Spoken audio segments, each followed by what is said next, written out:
everyone, welcome back to our classes. Today we are going to discuss basic accounting term. देखो बच्चों, हमने इससे पहले एक और वीडियो बनाई है जिसमें मैंने आपको कुछ बेसिक अकाउंटिंग टर्म आपको पहले समझा दी है। आज हम दूसरी न्यू टर्म समझेंगे। तो आज हम कर रहे हैं कैपिटल। कैपिटल क्या होता है? कैपिटल, हम जब भी बिजनेस में कुछ इन्वेस्टमेंट करते हैं तो हम उसको इन्वेस्टमेंट नहीं बोलते, हम उसको क्या बोलेंगे? कैपिटल।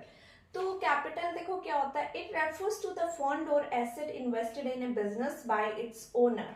जब भी कोई ओनर कोई अमाउंट इन्वेस्ट करता है अपने बिजनेस में, उसको क्या बोलते हैं? इनिशियल अमाउंट को capital.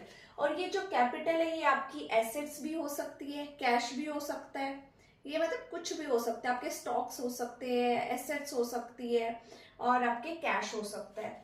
It is a liability toward the owner. अब देखो, जब एक ओनर है वो बिजनेस में कुछ इन्वेस्टमेंट कर रहा है, कोई अमाउंट दे रहा है बिजनेस में, तो बदले में क्या चाहता है? प्रॉफिट। तो ये बिजनेस के लिए क्या है? लाइबिलिटी, क्योंकि उसको रिटर्न में किसको देनी पड़ेगी? जब एक बिजनेसमैन इन्वेस्ट करेगा बिजनेस में, बिजनेस ने वो पैसा ले लिया, वो कैपिटल ले ली, अब बिजनेस उसको रिटर्न में कुछ ना कुछ तो देगा, प्रॉफिट।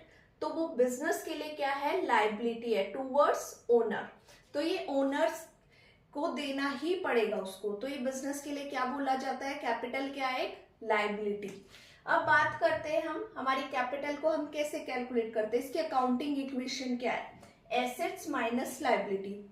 बिजनेस के पास जितनी भी आपकी एसेट्स होती है उसमें से आप लाइबिलिटी को माइनस कर दो तो आपकी क्या आ जाएगी? कैपिटल। और लाइबिलिटी क्या होता है ये मैं आपको बाद में अच्छे से एक न्यू वीडियो में एक्सप्लेन करूंगी। अब बात करते हैं हम इवेंट। इवेंट क्या होता है? इवेंट इज ए कॉन्सिक्वेंस और रिजल्ट ऑफ ए ट्रांजेक्शन। मैंने कल आपको बताया था बिजनेस ट्रांजेक्शन क्या होती है, जिसमें भी इकोनॉमिकल या जिसको भी हम मनी में मेजर कर सकते हैं उनको क्या बोलते हैं?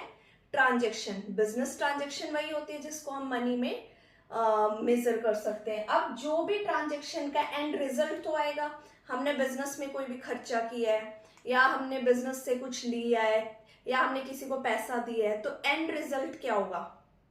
एंड रिजल्ट क्या होगा? उसको हम इवेंट बोलते हैं। An event is a consequence और result of a transaction. For example, हमने परचेज करे गुड्स 5000 रुपीज के रीसेल करने के लिए, उसके बाद हमने सेल कर दिया वो 10,000 में। मान लो एक कोई शॉपकीपर है, वो 5,000 का सामान लेके अपनी दुकान में भर लेता है और वो सेल करता है 10,000 में वो सामान। तो जब उसको कितना प्रॉफिट हुआ है? 10,000 में से 5,000 माइनस करें, यानी कि 5,000 उसको क्या